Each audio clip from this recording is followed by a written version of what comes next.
Hi, Janet. Welcome to Sisters at the Campfire.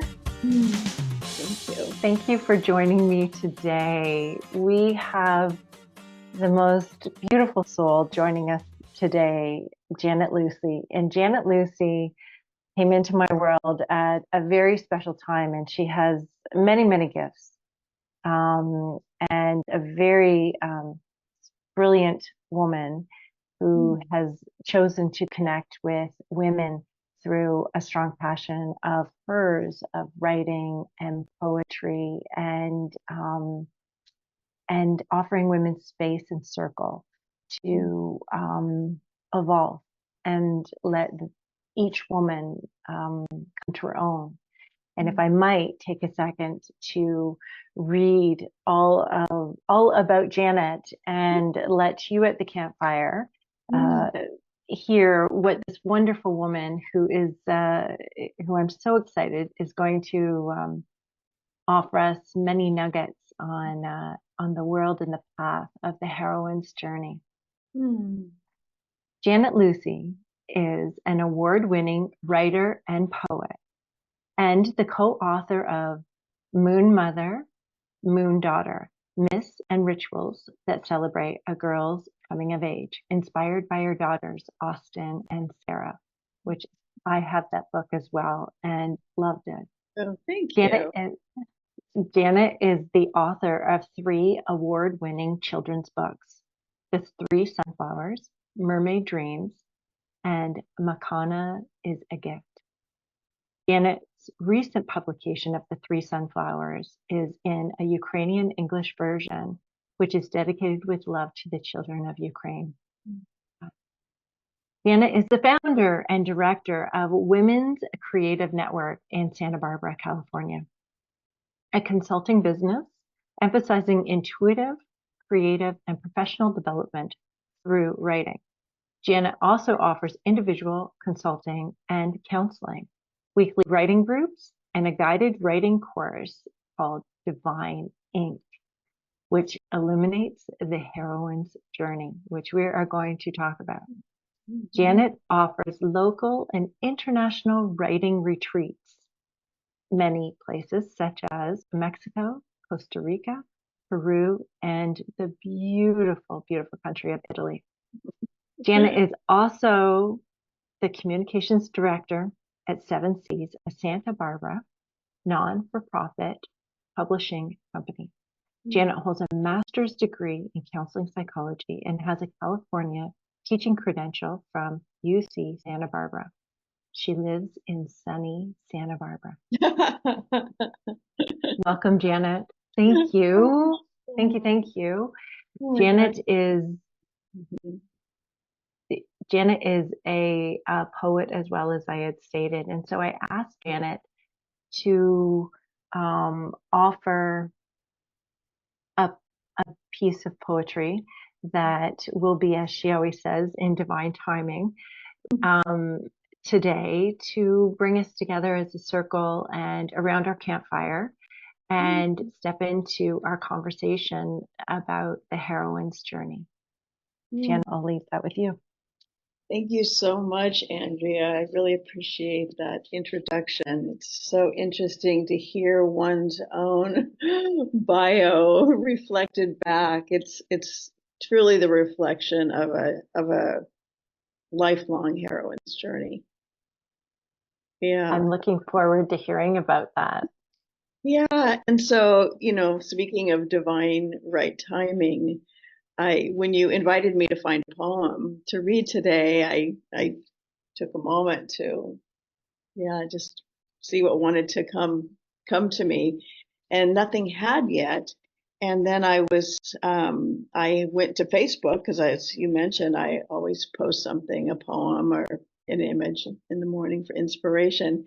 And what popped up is a passage by a poet that I love. And I return to this passage over and over and over again. And it's by Rainier Maria Rilke. And it's from his book, Letters to a Young Poet. And this is what he offers. The book is a collection of advice from one poet to another.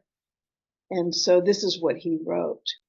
I beg you to have patience with everything unresolved in your heart and try to love the questions themselves as if they were locked rooms or books written in a very foreign language. Don't search for the answers which could not be given to you now because you would not be able to live them. And the point is to live everything. Live the questions now. Perhaps then someday in the future, you will gradually, without even noticing it, live your way into the answer. I love your face. Oh, good. Yes. So good. Yes. And one of the things I love so much about this passage is the concept of questions. I mean, I believe that most of us that are sitting in the circle, the campfire, are probably eternal seekers. And, questions are how we seek. And I always like to remind myself that, the quest is in the question. It's literally the root of the word question. Quest. That's a little bit of surrendering, though, isn't it, Janet? To surrender to the question. Yeah, to not know, I think that is, to the curiosity to step into the path and the unknown. I think that's our continual invitation. Hmm. Hmm. It's the reality. So Yeah. going back, before we kind of get into the um, the yummy stuff of the heroine's journey, can you tell me how you discovered the heroine's journey? What is your heroine's journey and what led you to divining? Well, yeah, thank you for asking. I'm very curious. And so, yeah, that's a great question. And there are a lot of quests, in that question. And I will do my best to offer a fairly concise answer or a I'm, few I'm answers. listening. So I learned about the heroine's journey really first, I would say, through a mentor that I had 35 years ago. And I was in a women's circle that she was facilitating. And it was a women's spiritual self-discovery circle. And she introduced us to the heroine's journey. And yeah, I mean, as you know, Andrea, it's so universal and so resonant. Um, and so she took us on the journey, during that time. And of course, it was transformative, as the heroine's journey is. And at the same time, oh my gosh, where to even start? I mean, in the circle with me was one of my dearest friends. And we together had been on a quest. We had been on a quest for healing and our own spiritual self-discovery and spiritual understanding. And she died. And we were very young at that time. I mean, we were in our 30s and we were young mothers with young children. And when she died, I mean, it just became the catalyst for a whole new quest, really, and journey. And so, my questions were, if she died and I'm alive, why am I alive? And if I'm alive, what is the purpose of my life? Yeah, I was 36 years old. That was 30 years ago. Yeah, and as I mentioned, I was a young mother. I had two young daughters. My daughters were 4 and 1, and I was teaching at the time. I had a I had started my career as a teacher, and I was teaching one of my favorite things, English as a second language at an international school to all these wonderful students. And when Melita died, I knew that I couldn't go onward really until I went inward. And so I took a leave of absence from my teaching job and kept my daughters in preschool and daycare as they had been while I taught part time every day. And for the first time in my life, I consciously created solitude, stillness, and silence. And those three things were not at all familiar to me.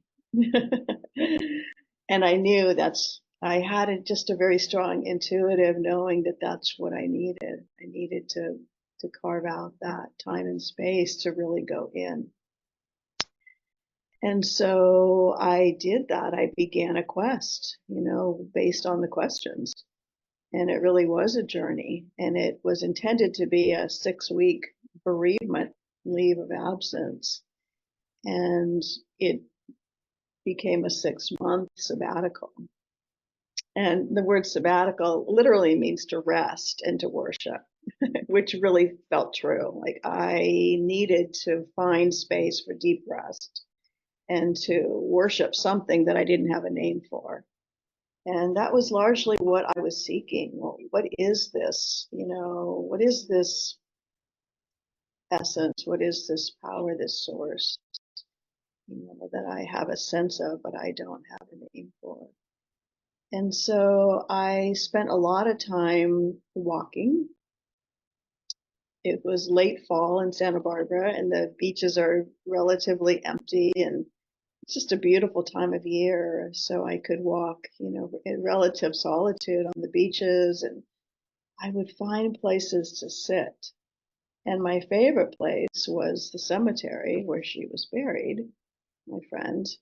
And there was a bench, and it overlooked the Pacific Ocean.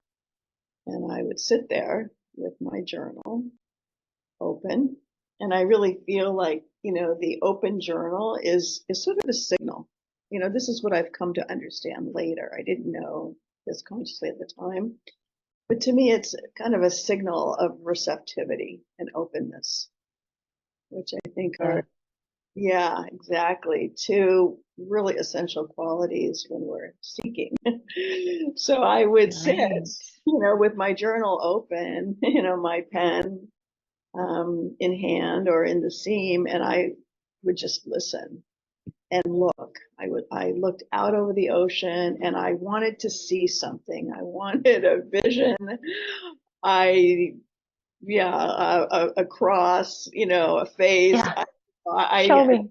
show me something, and I sat there, for days and then weeks. And one day it happened, but not at all as I had imagined it would. And what happened was I started to hear a voice, and it always comes in my left ear.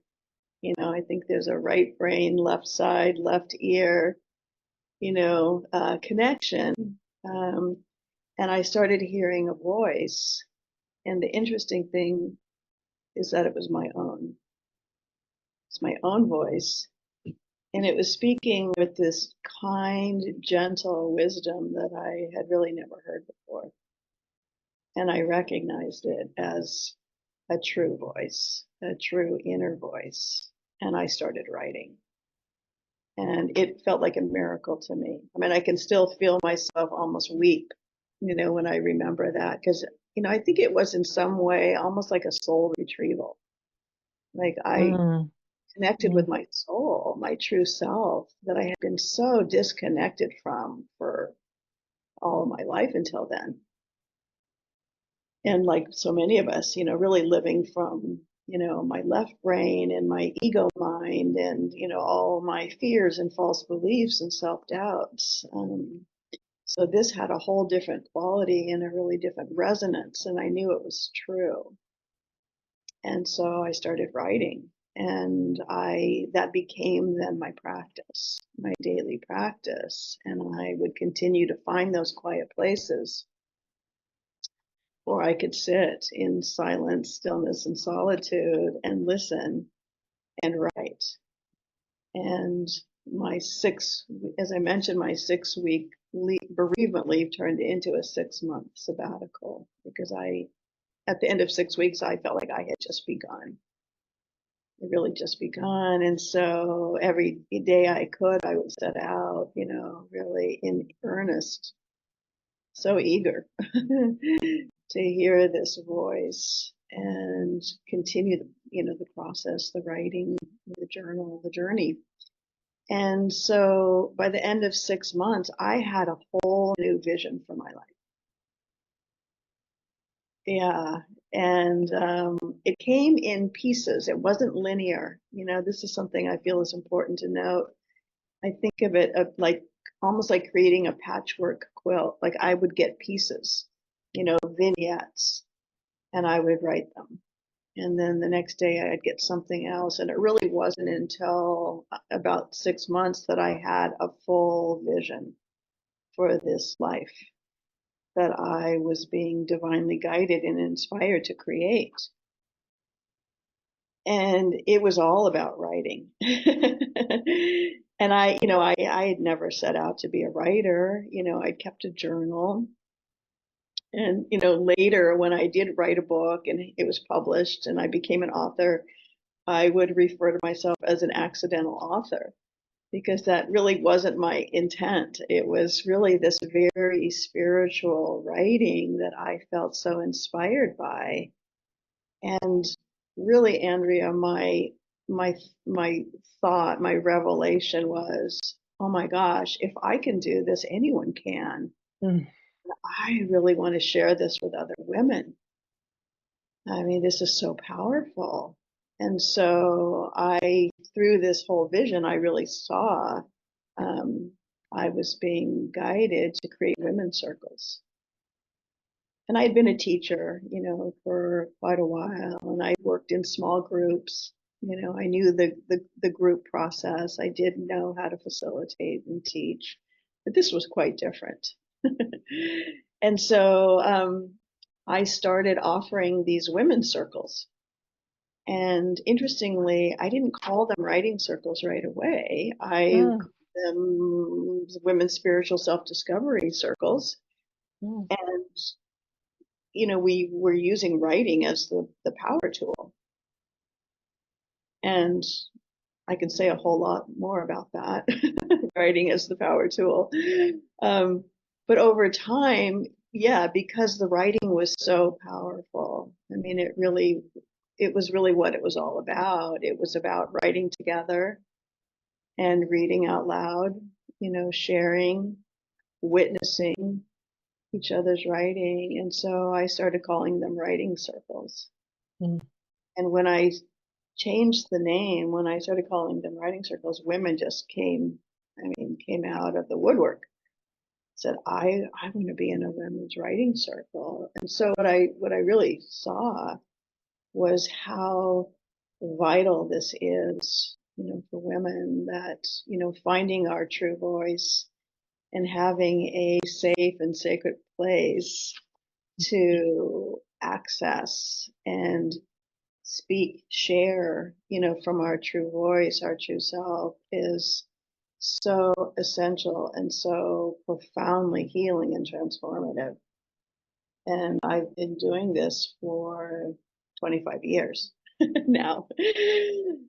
And it's as powerful, if not more so now than it was when I started, because I do feel like there's been an energetic awakening amongst women, and more women are coming to the circle, right? Just like all of you here. And so there's a huge, exponential, rising of energy and connection. And yeah, I mean, I know that this is my calling. to facilitate women's writing circles. So do I. Thank you. So do I. You know, that must be a very interesting, just almost sidebar that you just said about witnessing this almost evolution of the past 30 years, you know, and for somebody, I'm just a little bit behind you and listening to your story and recognizing we have so many similarities, which then leads to the heroine's journey of the the outline, let's say, of the heroine's journey that many of us go down and go through a few times in our lifetime. But it's the uniqueness of each individual and our individual stories that bring us that we sometimes feel that we're alone. And I think that is also the beauty of the circle and the understanding of the heroine's journey, that we are not alone, that we are here as one, yet we still are going through our own journey. Yes, yes, absolutely. It is so universal. And I think that's why the heroine's journey really resonates so profoundly with women, because we recognize ourselves in every stage of the journey. I wanted to tell you one funny thing about the writing circles that I observed early on, I'd say. So I became a published author, gosh, I mean, it was a while into that practice, before my first book was published. And when I did have that experience, you know, again, I thought, gosh, if I can do this, other women can too. I want to inspire other women or guide them, support them if that's something that they're called to.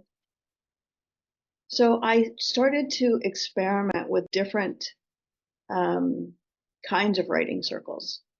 You know, I would offer these very specific, like writing, how to write a book proposal, or how to write a personal essay for publication in a magazine, and you know, how to write a novel, how to write nonfiction. And what I noticed was that women were interested, but it didn't have the same kind of, let's just say, attraction, you know. And so I can't think of a better word right now to use than that. Um, and so after a while, what I did was I just came full circle to my original intention, you Mm. know, was to facilitate these women's writing circles that were really about self-discovery, you know, and using writing as the process and creating a safe container for connection and camaraderie and witnessing and sharing. And that just vibrates, you know, exponentially. You know, the others, you know, kind of fell away. And That's so, very interesting, isn't it? because many of us are on that path, as you were talking about, pre 0 to 36 for you was no time for sitting and contemplating and being with yourself, as many of us are on the path of the boom, boom, boom, the treadmill of life. And we're always looking for tangible components, such as writing a book, learning how to write a paper for a magazine, you know, whatever it might be. And then this was part of your offering. And then you recognize that actually women really desire to come, speak, be seen, be heard, and share their story in circle. Would that be Absolutely it? Is that correct? correct. And that it's the process and not product that women are seeking. I know, isn't that, I mean, yes, which is, Yes. you know, I mean, the process is so divinely feminine. You know, Mm-hmm. the product is what we've been conditioned to, Yeah. you know, focus on, Yeah. outcome achievement. But that wasn't Yeah. it. That wasn't it. So I tried out the masculine model, Hmm. you know, Hmm. steps, goals. It's what we know.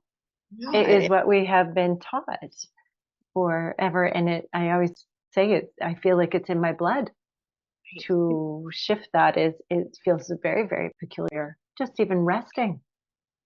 and so what I saw is that what we're really seeking, what we desire is flow. Be in Mm, flow, the process, the flow.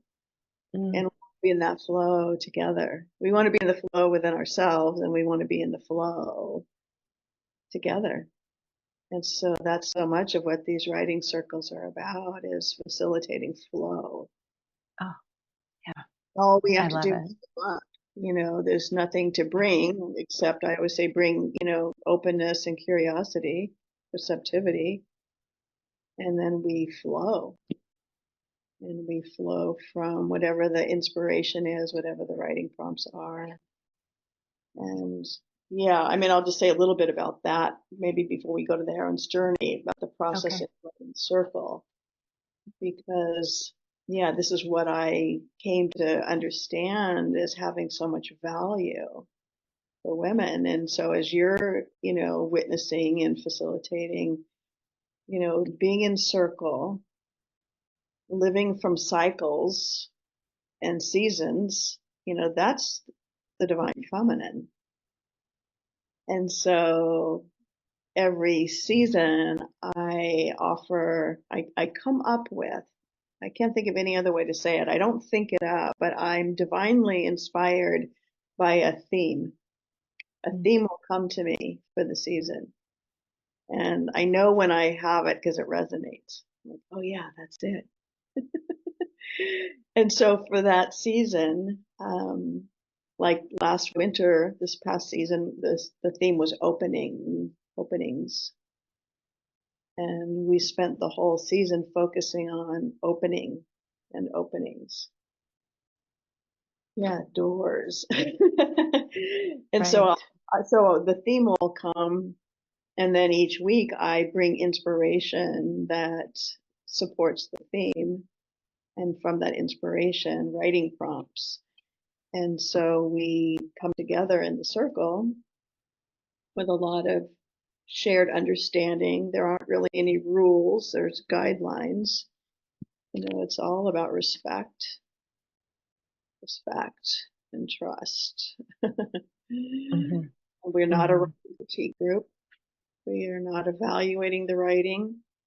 We're really not even offering feedback, you know, um, and that's a tricky one. I think sometimes we have to kind of reel ourselves in. We want to offer That's feedback, right. you We know, know, we know. right? But what I feel so, so strongly about is that this is a space for women's voices to be really heard and honored.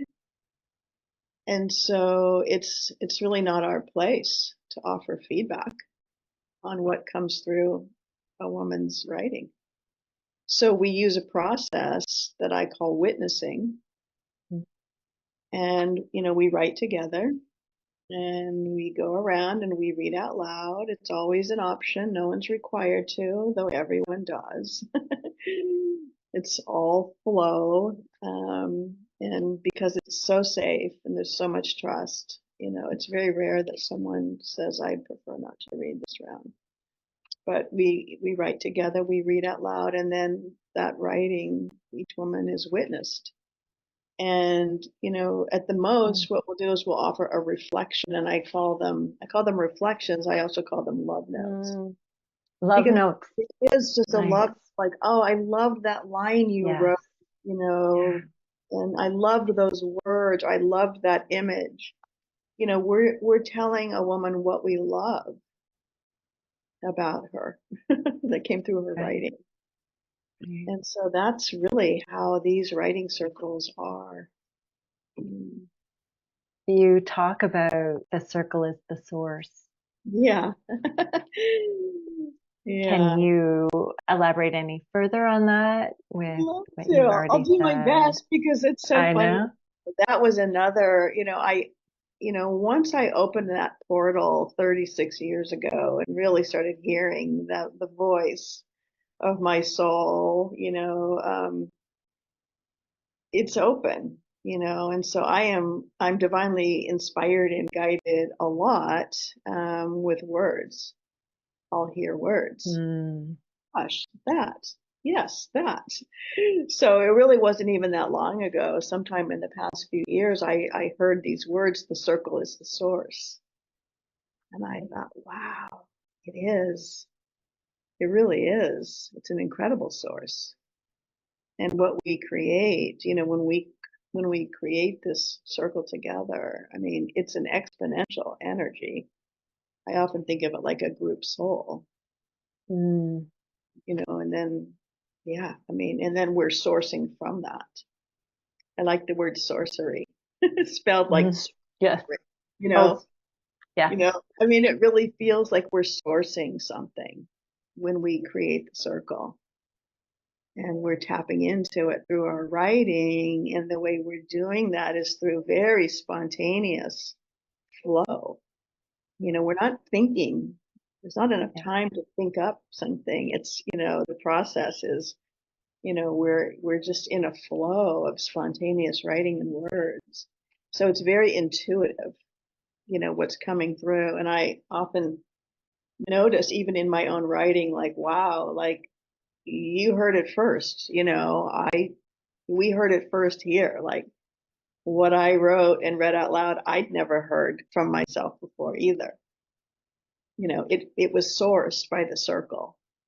And, I do write those morning pages Yes. every single morning. That's been my Do practice you? all the way back to the sabbatical. Oh, I started wow. that writing practice and I've continued it. It's my daily spiritual practice, the morning pages. Do And you, excuse me, sorry, do you go with your morning pages? Do you do so many pages? Do you do a time period? Can you elaborate a little bit I more do. Yeah, great question. for our campfire what the morning pages are? Well, the morning pages is a term that was coined by Julia Cameron in The Artist's Way. And that book came out, 30 years ago when I was Mm-hmm. Mm-hmm. starting my quest. And so it was sort of a guidebook, and in that book, she has 3 prescriptions. And one of them is to write morning pages. And she describes them as daily 3 pages of a longhand writing that one does, first thing in the morning before we get any other, kind of stimulation or interference. We come out, this is my paraphrasing, but we come out of the dream time, which is the right brain. And if we can get to the pages, before that really disconnects, then we Mm-hmm. can kind of pick up, from there and write these pages. And so, what I discovered when I started the morning pages, I mean, it's a fascinating process. I recommend it highly because, of course, I started, as probably most of us would, just complaining, like all Yeah. the things I needed to vent, like my fears, my frustrations, my, all those things that I would start at the top of the first page. And if I stayed the course, if I stayed with it for those 3 pages, by the time I got to the bottom of the third page, there was gold. Like there was truth. And the whole energetic had shifted from, my ego mind's voice, fear, self-doubt, false beliefs. It was like an alchemy that happened across the Mm. page and until I had this gold. And so do I do that every single morning? Not precisely. Um, because I so believe in the power of sitting with the journal open and listening. Mm. Like that to me is as essential as the writing itself. Mm. I So like that. every single morning I sit. I I I spend time after I get my tea. I sit, and I like to look out the window and, do a little daydreaming at the same time because it's all coming from the same source, right? And then I'll start, putting the words on the page. And some days I have a lot that wants to come through, and other days it's much shorter. But I do that every single day, and I have been. When my daughters were young, of course, I couldn't always get to it first thing. So I modified, I called them the daily pages. Mm, make it And, work. and even if I only had 5 minutes, you know, I mean, you can get gold in 5 minutes because so much of it's intentional. And when you go into that realm, it's nonlinear anyway. So it doesn't matter if you're sitting there for 5 minutes or 15 minutes, you're in the same realm. And So so what do you suggest to women starting morning pages? How do you sometimes to just have a woman take the time to get up, maybe even a bit earlier than need be, mhm, to sit quietly, to offer herself mhm, that time to connect with herself. exactly. Um, what I loved the idea of just allowing and not judging what comes. Obviously, there's no judgment in what comes out, but leaving that book open and being the women that we are, it can sometimes be hard if we don't produce something, and that really, when I have that journal, I feel like I just need to keep writing, and to sit and not do is very um, helpful. Yeah. Tell you something else that's funny. I think a lot of things are funny. And just, Good. I'm easily amused by it all. I think that's one of the gifts of connecting with the divine. We find Mhm.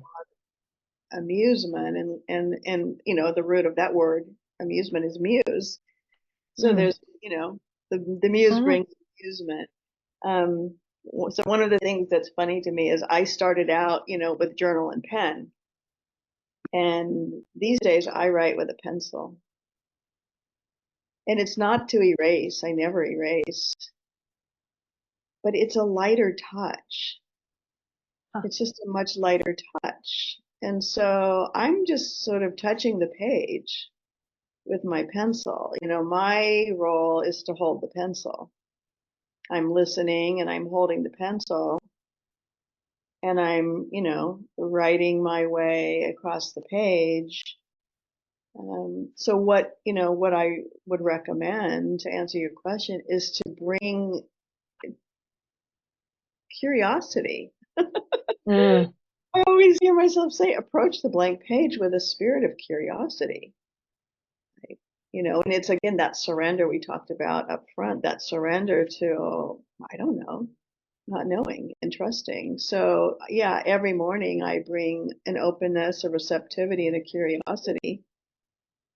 And of course, some mornings I really need to write about this, what's happening right now and what happened yesterday and the day before. Mhm. Um, and that's so valuable too. I mean, it holds everything. These pages hold everything. I rarely reread them. That's what I was wondering. So I mean, once it comes out, once you've written them, you're done. And yeah. so I rarely reread them. I will say though, this is something that I have found to be also an essential practice as a writer slash author. I've received a lot of divine inspiration for my books through this practice because the ideas, the divine inspiration shows up on the page. So, for example, my second children's book, Mermaid Dreams, I didn't know, there was a lot I didn't know about what was going to be in that book, in the story. I was inspired to write a children's book about a mermaid of color. And so I had some ideas and I had muses, but there was a gap that I didn't know how I was going to close that gap or fill that gap. But I sat, in the morning and it came to me on the page. There it is. And that's also how I wrote my first children's book, The Three Sunflowers. I mean, sitting with the journal open, pencil, pen, looking out the window, listening, looking, and then I had a whole vision of this garden with these three sunflowers in it. And the story really just kind of came through onto the page. So I would, maybe the less effort, Which do is a tough concept for many of us. Less, Yeah. And less. so it takes really just, I think, a consistent trust, a showing up and trusting, even if we feel like nothing's happening. Like, wait a minute, Janet said if I did this, this would happen, and it's not. But, I mean, it took me 6 months of the practice to get to where I had a vision. Yeah. What And does resonating feel like to you? What does that feel? Is there a physical feel to it it's a for you? sensation. Mm-hmm. For me, it's like a sensation in the body. I love that you're asking that question because I am often asked that. For example, Hmm. like how do you know the difference between intuition and fear, or how do you know the difference between an authentic inner voice and the ego mind? Yeah. Yeah. And for me, there's a sensation. It's in the body. And I think that's really where we need to direct most of our attention is to the sensation in the body, the sensation of our being in our body, because that's our infinite self. You know, Mm-hmm. it's not all happening here. We get some support often from our minds, but it's the sensation in the body that to me, I think of the body as a barometer of truth, really like a channel, like a barometer. And, so there's a sensation, a feeling of truth, of resonance. And for me, it's very heart centered because I believe that's really where the soul resides, is in the heart, in that space. And I came up with a term that I really love to share. I call it the radiant yes. Like I have a question or a dilemma, something. And if I check in with my body, there's a sensation that I call the radiant yes, and I can feel it. And that's when I know that, yeah, this is a yes. And when I receive the divine inspiration, let's say for the theme for the season, it resonates, as a sensation in my body. That's a yes. So much of this really is, I think, a learning, remembering, I'd rather say, Yeah. how to really listen to our bodies, Yeah. really tune into the sensations in our bodies because that's where so much information is, if not everything. Yeah. The whole process then of this, as you say, the remembering Mhm. and the stepping into the curiosity and the discovery again of who we are, or I like to say the remembering of who we are before we were told who to be. Mhm. And we talk about coming home to, such as you were talking earlier about that, I call it that sweet voice, talking, that speaking sweetly to ourselves. That voice is sweet, like we're talking to our children. It is. It's so kind. It's so gentle. Yeah, yeah, it's love, like as you were saying before. Mhm. It is And love. yeah, and that the whole journey with so many of us living in a life and a way of living in what we might say a very masculine dominant Mhm. world that we grew up in and understood to be, and our Mhm. beliefs Mhm. and our expectations and all that jazz. Mhm. Um, the heroine's journey. Mhm. Mhm. the beautiful heroine's journey. The Mhm. first time that it became aware to me was when I read Maureen Murdock's work. Mhm. And again, like you were talking about Julia Cameron, Mhm. Maureen Murdock's work, when I read it, was 25 years old. Mhm. And I am on a path of awe Mhm. that there were women before me who Mhm. felt exactly the same way as me. And therefore, it also steps me to the women coming after me Mhm. will perhaps have these same journeys. Mhm. And when I read Maureen's work, it was probably the first time along my path of life Mhm. and mid 40s. Mhm. And it was the first time that I really felt like, ah, there I am. There I am. And she sees me. Mhm. And she wrote it 25 years ago. So it was just, I couldn't have gobbled it up fast enough. But what was so interesting though, Janet, was that I then started kind of offering it to other people, and they were not connecting the same with the same. I was like all the way up here, and they were like, well, yeah, no, I get that, and I get that, but just bits. And I was just so passionate about it. So as the journey is, I went inward and started diving in to discover more and learn more and understand more. And what is this heroine's journey? And what is this? And does that mean I'm not alone?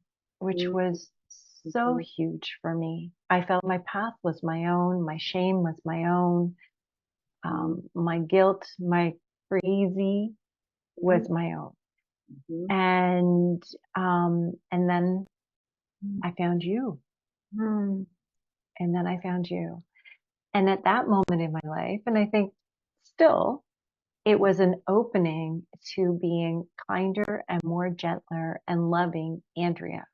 Mhm. And you were this opening Mhm. to that coming from Maureen's entrance into this world. And then you brought a structure to me, but you also, it was kind, and you taught me about, loving ourselves and giving it time and allowing myself to hear what I wanted to and what was trying to come out and what was being said, right? And with that, Mhm. um, was one of the, it's been such a huge inspiration to me. You and I came up with uh, my pillar of a glass house, and that I was the glass house. And it was lovely on the outside, and it was a sight. It was majestic, and and then one day it crashed. It crashed, and down it went, and it was off to build anew. And I was wondering if you could share your process for the 7 divine stages of the heroine's journey. If we could talk a little bit about that. I know we've talked so much, Yeah, but I would that would be wonderful. I would love to share Wonderful. the sisters Thank because I you. feel like this is really essential. And yeah, Maureen Murdock, oh my gosh. I mean, she really put the heroine's journey on the map. Hmm. We were hearing about the hero's journey from Joseph, Hmm. but she was the one that really put it into a language that was about the female experience. And she did that from my perspective. She did that, from from a very expansive perspective. She's very Jungian.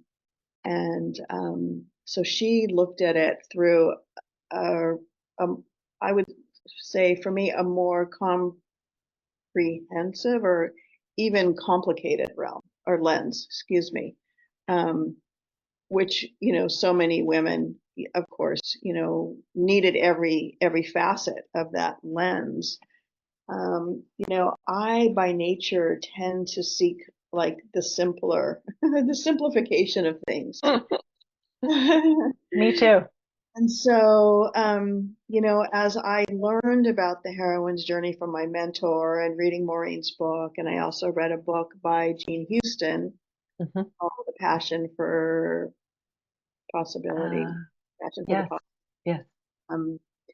And then it came to me, this very distilled version of the heroine's journey in which I saw 7 stages. And I won't say that these are my unique stages, but I gave them my unique names for them. And so the first, I'll go through the stages. Janet, before you do that, can you just explain the hero's journey is what it is and who, let's say, coined that, and the difference of the heroine's journey? Honestly, I don't know that I can. Why? No, let me say it differently. The hero's journey is also a universal archetypal journey. Mm-hmm. It is, as is the heroine's journey, a universal archetypal journey. And I think the hero's journey, maybe, initially was seen as one that, men and women could identify with and probably still do. I'm sure they still do. Yeah. When I started exploring the heroine's journey, I was very much and still am into the divine feminine as a lens and as a guide. My first book, Moon Mother, Moon Daughter, is about the divine feminine as symbolized by the moon. So I wanted to lens the heroine's journey through that realm of the divine feminine. And so, I have a whole course that I've created that is Divine Ink illuminating the heroine's journey. And in each of the stages and in all the, let's say, lessons and invitations, I'm really looking at the female experience. Mm-hmm. The experience I know to be true for women. And I don't claim to know what men's journeys, Fair. and processes are. I don't. I imagine there's some similarity. There's probably a Venn diagram, and we do meet in the middle. I mean, I think that's the beauty of male-female relationships. Yes. We meet in the middle, but there's all these, different qualities that, or values maybe. I don't know. I'm Okay. careful that I don't speak about something I don't know. Well, I love that. Thank you. And what I feel like I know after 25, 30 years of sitting in circles of women is I feel like I know the female experience and I know what our false beliefs and our self-doubts are. And so that's what I really wanted to find a way to illuminate and articulate. Wonderful. So, Let's do it. so Stage one. So the term divine ink to me really is a reference to this writing process that I've been describing. Just sitting and writing it from this divine flow. I received a name for that, which is divine ink. Mm-hmm. So Brilliant. well, thank you to wherever that came from, you know, because it really resonated with me when I got that. Yeah, this is a divine ink. So, Divine Ink Illuminating the Heroine's Journey is a process to illuminate our own individual, our own unique journeys, as well as the universal. And so, you know, as all journeys begin, it starts with stage one, which is the call. And The that's call. the call. Like The call. we get the call. You know, we get the call over and over again in our lives, sometimes often unbidden. You know, sometimes we get a call we didn't want. Like, really? What would Um, be an example of a call? um, well, like a call to leave a job, a marriage, a friendship, you know, something that we've been holding on to and attached to Mm, that we might not want to let go of or be ready to, but then the call comes. And so we can say yes or we can say no. Um, it's always a choice. I think the call is often the catalyst, though, you know, for transformation. mhm. And the It's a call, very courageous stage, isn't it? Well, it all it's is. courageous to say yes. Yes, yes. Yeah. And so, you know, and the call is the quest too. The call sets up the quest. I've heard the call, so now I'm on a quest. Hmm. And so I call stage one divine calling because I believe that it really is coming from the soul, no matter what form it showed up in, whether it was death, divorce, you know, something. It's coming from the divine, from the soul. So divine calling is what I call stage one. And, you know, every stage I feel has an opportunity. And in stage one, I feel that the opportunity is listening, to listen, Mm, to hear it, and then to respond to it. that's quite a trust as well, in trusting yourself to what you are hearing. Absolutely. But again, that's where that, you know, that barometer of truth Hmm. handy because it's a sensation, you know, and it doesn't mean there isn't fear that comes with it, you know. I mean, I think that you know, fear has its purpose. It I can agree. be an ally. So we'll go now to stage two, which, you know, in the classic heroine's journey is gathering allies and resources. And I call it divine assistance because I believe our allies and resources can be people, places, things, tangible, concrete, as well as very abstract, you know, like divine assistance can come through prayer, can come through the kind of writing we're talking about, you know, sitting with the moon, you know, Hmm. so many sources of divine assistance. And so I like to really expand that lens, you know, once we start the journey, like, okay, allies and resources. Yeah, let's really expand so we know we have infinite sources here. When when you're in stage two, focusing on resources, stepping outside, such as what I call sometimes perfectly peculiar experiences that happen, that move us, Mhm. and as well as trusting those perfectly peculiar um, experiences as being part of the process to listen. How do you encourage women to listen Mhm. when they have always, well, let's say those ears have had muffs on them for a very long time? Mhm. So to take your earmuffs off and to release, allow, yourself to listen to And yourself, one to listen to your distinction, voice. yeah, exactly. Listen to your own inner voice. And I think, one distinction that we can at least start with is that between external authority and internal authority. Mm. We've Hmm. been so conditioned to listen to external authority and do what we're told, no matter how that feels. And so when we become aware, wow, there's an inner authority, there's an inner knowing, an inner power. What if I shift and I'm listening in, and that's what I'm responding to? And what if I start practicing trusting that?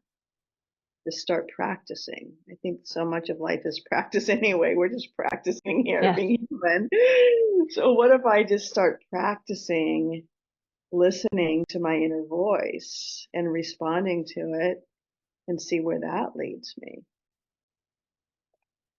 So I think a lot of the opportunity in um, stage 2 is, well, it's asking for help, support, assistance, guidance, and being willing to receive it, which, Mm. for women, like, we're the Oh, givers. We're not the receivers. I mean, we are innately, receptivity, being yin is one of our innate qualities, but that's, requires some vulnerability too. We can talk for hours about oh, vulnerability, vulnerability. So I like to address that up front in stage 2. Good. This is really about opening and asking and being receptive. Yeah. I've And encouraged the women at the campfire to ask the universe, God, Goddess, when you can allow yourself to be in a place Mhm. and ask the universe, what do you want me to know? What would you like me to know? Do you have anything that's just what just keeps coming to me? What would you like me to know? That's my favorite question. Is it? Is it? And so I'll share one of my favorite sources of divine assistance. I Yeah, love oracle cards. you do. Love oracle cards. I love Mm. oracles of divination, whatever they are. I mean, I started, decades ago with the I Ching. Mm. Really blown away by the guidance I got from that. And so over the years, I've experimented with a lot of different oracles of divination. And I believe that when we find an oracle, that resonates, we develop a relationship. And so with time, for me, I notice it becomes even more, it's like fine tuning, it becomes so Mm. incredibly reliable in the most uncanny way.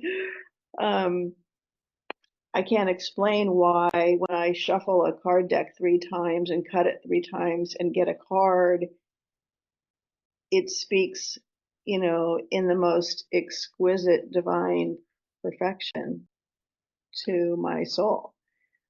And I always start with my hand on the deck by saying, what would you have me know today? Boy. Or what would you have me know about this situation? And then you shuffle 3 times, I shuffle 3 times and cut the cut. cards 3 times. Yeah, and I just let the deck fall open. Mm. Third cut, and I know that's where I'm being guided. So yeah, I wouldn't leave home without them. I don't know how I would live without a lot of things. Too. I love my oracle deck. I just took to Atlanta and I took my oracle deck and yeah, shared it with my friend and we asked about a very important issue in her life and we were blown away. Isn't that wonderful? Yeah. So yeah, oracles of divination. I mean, I think any way we can invite the divine to speak to us, Hmm. it will, and I think the key word is invitation, we invite we invite that. So that's stage 2 is divine assistance. And then, so now we're really starting, to get going on the journey. We've heard the call, the divine calling. We've gathered our allies and resources, our divine assistance. And then inevitably we hit the shadows, the shadows of doubt, our fears, and the other voices that say things like, who do you think you are? It's a biggie. You're never going to make it. Biggie.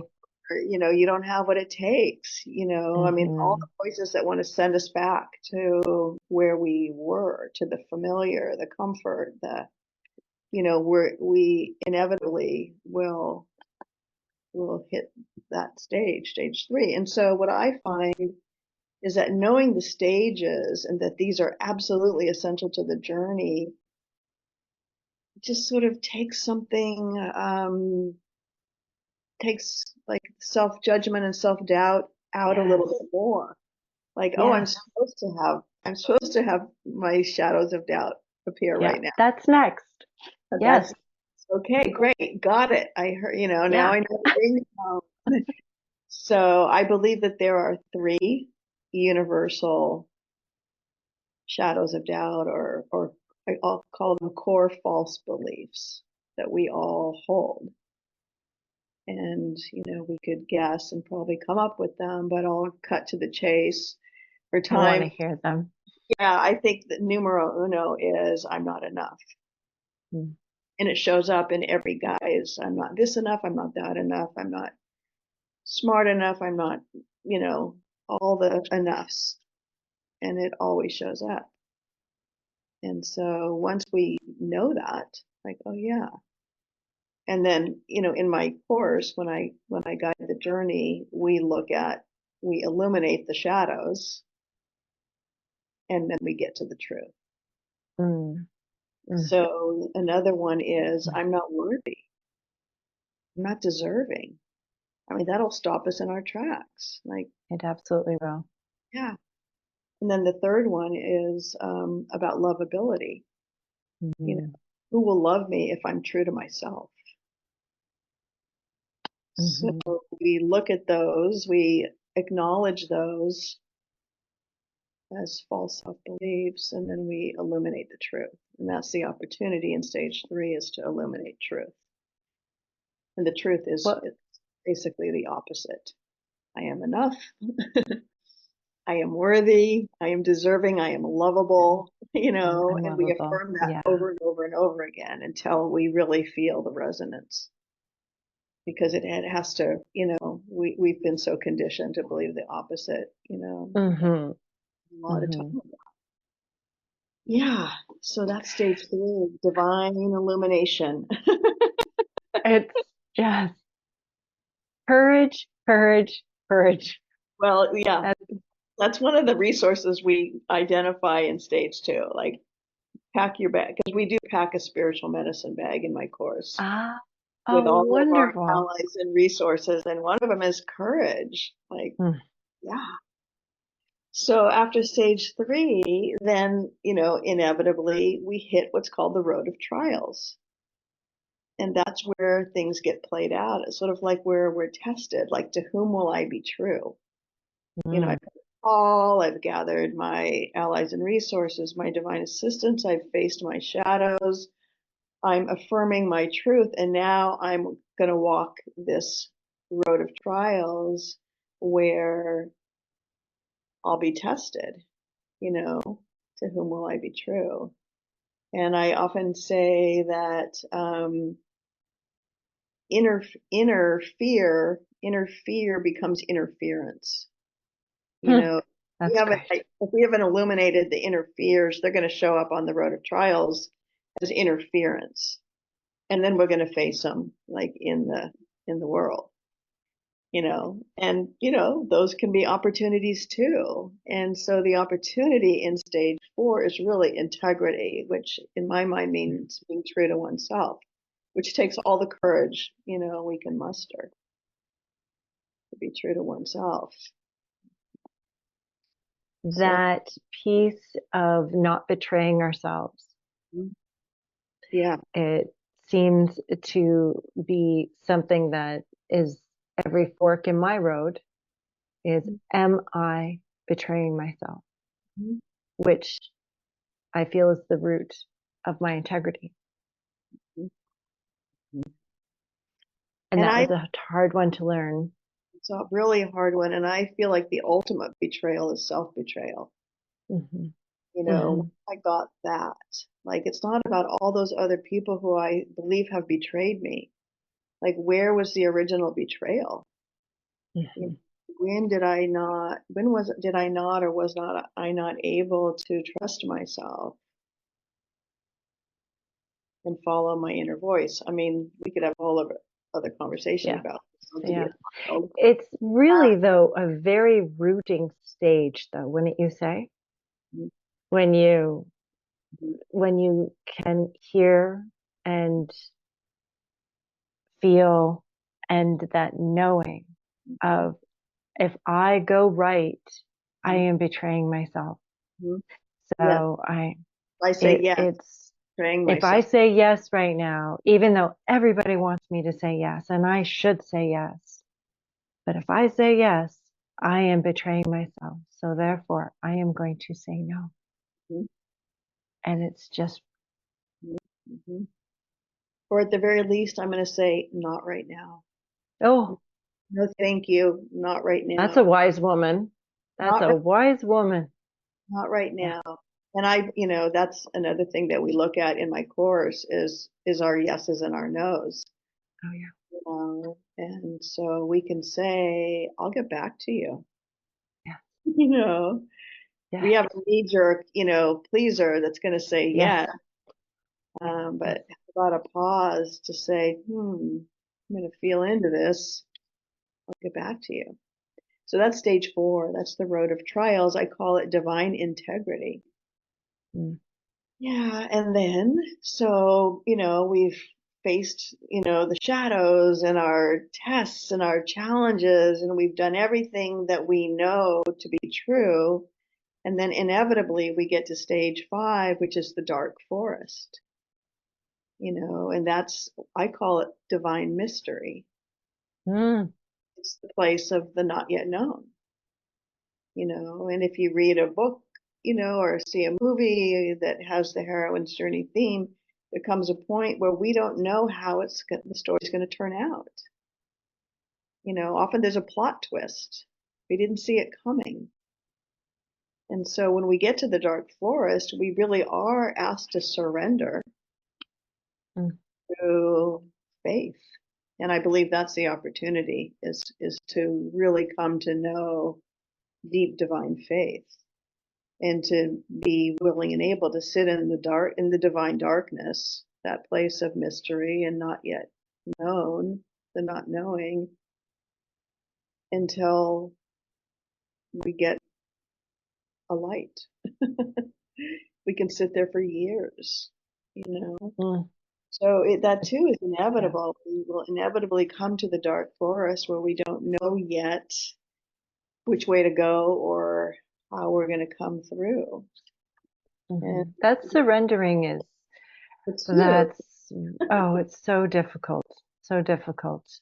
Yeah, I it's remember when I was at early stages, late 30s, early 40s, and a counselor had said that I should surrender. And I remember walking out of that appointment and literally my hands were on my hips and I'm like, surrender? That is weakness. I was so heavy into what I now understand to be my masculine beliefs and expectations and producing and doing and being. And in the past, I guess probably 10 years, this surrendering is floating. Surrendering is actually, it takes a great amount of courage to surrender versus, as we say, retreat all the way back to what we know, to what is expected of us, to what we should do. And yeah, it's That is something. Surrender. With all of that, Andrea. And I think there's an important distinction too to make about the word surrender. Mm-hmm. One definition of surrender is to give up, Mm-hmm. and another is to give in. And so we can give up like to the enemy or give in to the divine. And that's really what surrender is inviting us to do, to give in to the divine and even rest, in that place, under the tree in the dark forest, to sit and just rest, in surrender and wait. And Which we weren't really taught oh my to gosh, rest, a whole other, right? part of We're, the course is I know. and waiting and all of those Yeah, things that are so yeah, counter to conditioning. Like yeah. there's no Deep immediate rest, deep rest. There's no deep immediate rest. gratification in that. Yeah. So that's the stage 5, divine Mm-hmm. mystery, the dark forest. And then, we sit in the dark, and what we're waiting for is what happens in stage 6, and it's called the boon. Mm-hmm. The boon The boon is like the light, the light goes on. We have an aha moment, we have an epiphany, or there's a synchronicity, there's a miracle, something we couldn't have even imagined happens. It's grace. It's like divine Mm-hmm. grace. And sometimes the boon isn't what we had hoped for, but it might be what was divined. The expression, I just dodged a bullet. Like we can hold on so tightly to what we believe or what we, think we want. And then the boon we receive might be not that at all. And then, oh, wow, like, phew, you know? So yeah, the boon is stage 6. And I call it divine gratitude because that's what it evokes in me is like, thank you, thank you, Yes. Yeah. thank you for this divine light. And once we receive the boon, then that carries us to stage 7, which is home, Mm-hmm. divine homecoming. Mm-hmm. Come home from the heroine's journey after traveling through those 7 stages to a new self and maybe a truer self than we were before we started. It's a journey of transformation. And there's a lot of healing that happens along the way. There are so many things that happen along the way. And for me, and my hope is that it is a way to really, for women to really come into knowing of the divine that is always here for us, within and without, to really know that as a source, Mm. guidance and truth. And so It that's divining illuminating the heroine's journey. in a nutshell. That In a shell. nutshell. Just a Yeah. nutshell.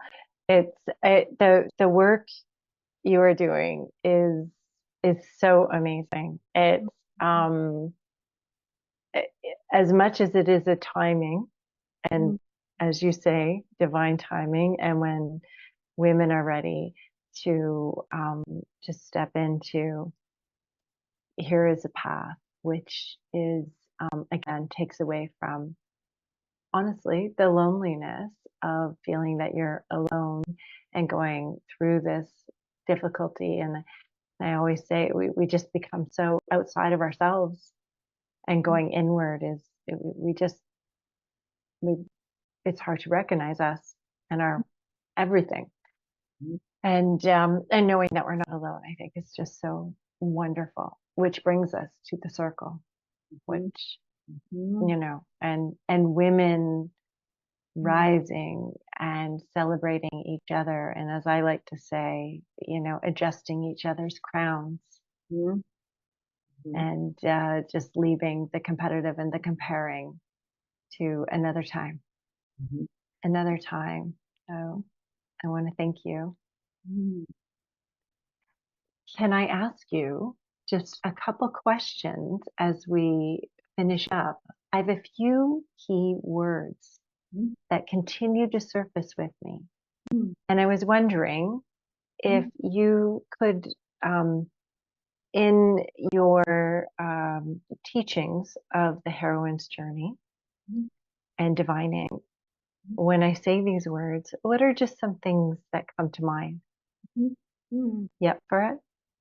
Sure. Okay. First biggie is divine or oh, Andrea. Divine masculine. You know, when you said divine masculine, I immediately felt like the sun, you know, like the sunshine in my heart. I mean, I believe that the divine masculine is symbolized by the sun, like the divine feminine is symbolized by the moon. And, you know, we so beautifully complement, coexist. We all have the divine feminine and the divine masculine within us. That's what creates our wholeness.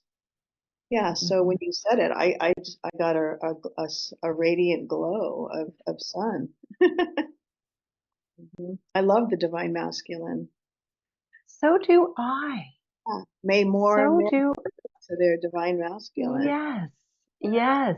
And it's not as showing, it's offering them space to step into. And perhaps as we step into ours, they will step into theirs. But I think there's a lot of room to, as you say, and create beautiful. How about deep listening?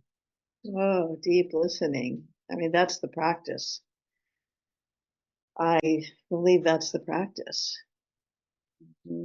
It's, yeah, it's the state of being that I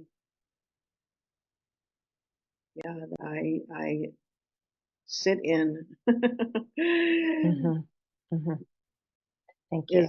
In as many places in my life as I'm able, you know, whether it's in practice or in a circle or out in the world. Like when we listen deeply to others. Yeah. It's magical. Magical. It really, everyone has their own knowing. They don't need to be told anything. How about discernment? I love that word, discernment. So do I. Okay. Sorry. I keep saying so do I. Yes, Janet. Well, discernment, well, I'll say, if I may, I mean, what that means to me is it's a very intuitive kind of decision making. You know, I think of those two words sort of coming together, intuitive decision, like I'm discerning the right choice.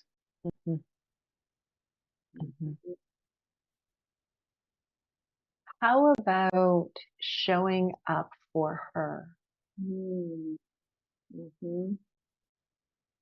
Well, that would depend on whether her has a small h or a capital H. What would be the difference to you? Well, that actually, now that I've said that, I might just stick with the capital H. I've only ever written it with a capital, so I'm curious. Showing up for her, I mean, with the, you know, the big divine capital H for me, of course, is the holy, is the goddess, is the divine mother. Yeah. And I mean, and her lives inside all of us.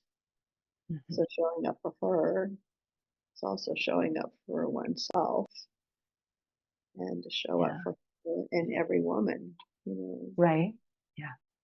I show up for her is just period. Well, that's a great title for something. I I would go with it, I'm Andrea. thinking. So up Thanks, Janet. love, yeah. Yeah. When sleeping women wake, mountains move. Mhm. Yeah. Well, it reminds me of another quote. If one woman told the truth about her life, the world would split open. Mm-hmm. And I believe that's what we're doing. We're waking up from a deep sleep, and in that awakening, we're finding our way to what's true, truth. And then with Mm-hmm. courage, we're speaking that, and we're creating, really like a ripple effect. That's the way I see it. Like, you know, it's an energetic that, truth is just so potent. It's such a powerful energetic. And when we connect in truth, I mean, it just ripples exponentially. I mean, it just gets more and more expansive. So thinking about that, my last two for you is in that ripple, Mhm. looking back Mhm. to your great great grandmother. What do you feel when you think about your great great grandmother that you most likely did not meet? Mhm. What do you feel when you think of your ancestors? What I see is that flicker of light inside. I believe there was a flicker of light inside. I don't know how big that flame was able to be, but I know the flicker of light was there. I Mm. mean, until she took her last breath. I mean, breath is what inspires fire, right? So I see her flicker of light. I don't know what she was able to do with that. I know a lot more about my grandmother. Yeah. And your great great granddaughter, what would you like her to know? Oh gosh, that's where I see the fire, the fire, that she is the fire. She's on fire.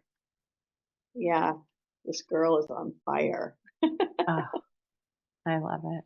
Girl I is love it. on fire. And Yes. Well, to have a great great grandma like you, how could she not? How could she not? You are just shifting and changing and rattling and offering so much to the world and so much to those beautiful humans that get to have a little bit of you on the daily, and of course that you're passing on. Thank you so much, Janet.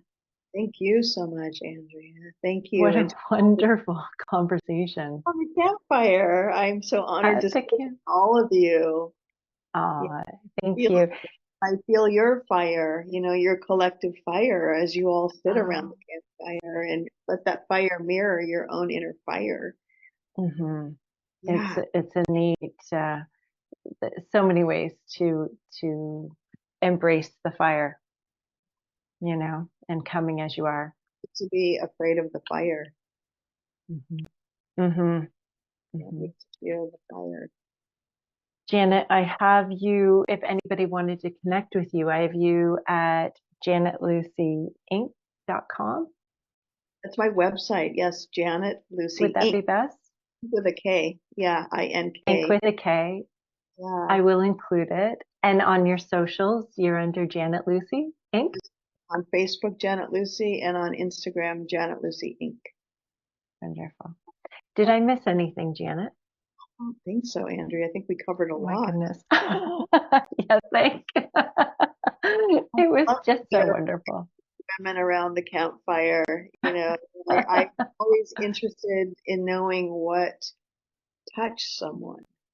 Mhm. Mm, we will be in touch with you. Thank you.